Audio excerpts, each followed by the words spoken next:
हम जो भी चीज़ का खेती करते हैं वो प्राकृतिक करते हैं। जो भी सब्जी हुआ, बैगन हुआ, करेला हुआ, बंद गोभी हुआ, फूल गोभी हुआ, मिर्चा हुआ, ये सब यहीं से अपना ले जाते हैं व्यापारी लोग।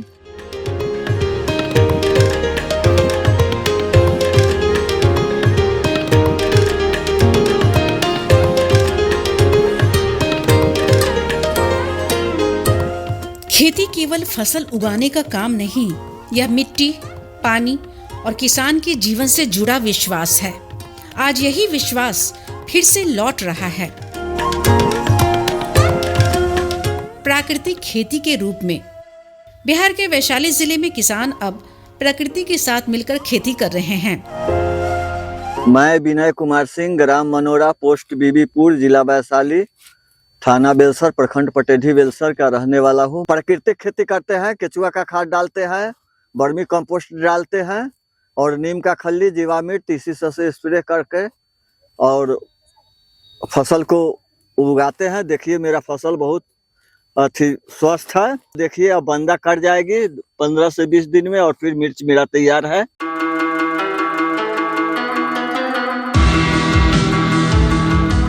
प्राकृतिक खेती का मतलब है बिना रासायनिक खाद की खेती। गाय के गोबर, गौमूत्र, जीवामृत, घन जीवामृत और देसी तरीकों से मिट्टी को जिंदा रखना।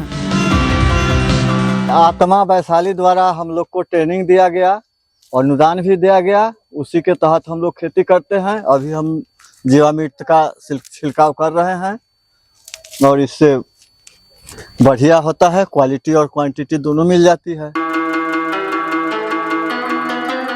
इस पद्धति से लागत घटती है और सेहतमंद फसल मिलती है। कीड़ा मकोड़ा नहीं लगता है, फसल अच्छा होता है। आत्मा वैशाली के द्वारा कृषकों को प्राकृतिक खेती का प्रशिक्षण दिया जा रहा है। किसानों के बीच क्लस्टर में खेती करवाई जा रही है। इसके लिए अनुदान देय है। सरकार के द्वारा प्राकृतिक खेती की जो योजना है उसमें वैशाली जिला के बिदुपुर प्रखंड का चयन किया गया है। इस प्राकृतिक खेती में कृषि सखियों का चयन किया जाना था, जिसमें हम लोगों ने कृषि सखियों का चयन कर उनको प्रशिक्षित कर दिया है। और ये जो प्रशिक्षित हमारी कृषि सखी हैं, ये अपने समूह में, क्लस्टर में प्राकृतिक खेती को बढ़ावा देंगी और प्रशिक्षण प्राप्त कर प्राकृतिक खेती की ओर अग्रसर होंगी और लोगों को प्रेरित करेंगी और भी किसानों को प्रेरित करेंगे कि हम प्राकृतिक खेती की तरफ बढ़ें। लगातार रासायनिक उर्वरकों और कीटनाशकों के प्रयोग से हमारी भूमि प्रदूषित होते जा रही है। ऐसे में जरूरत है कि हम परंपरागत की ओर बढ़ें और प्राकृतिक चीज़ों को अपनाएं।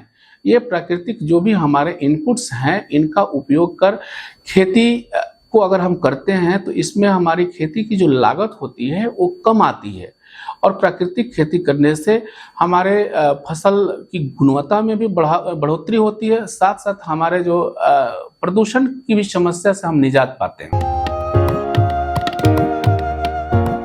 इस प्रकार किसान भाई प्राकृतिक खेती अपनाएं, मिट्टी बचाएं, भविष्य संवारें। प्राकृतिक खेती अपनाएं, स्वस्थ रहे, सेहत बनाए और खुशहाल रहे, यही शुभकामनाएं।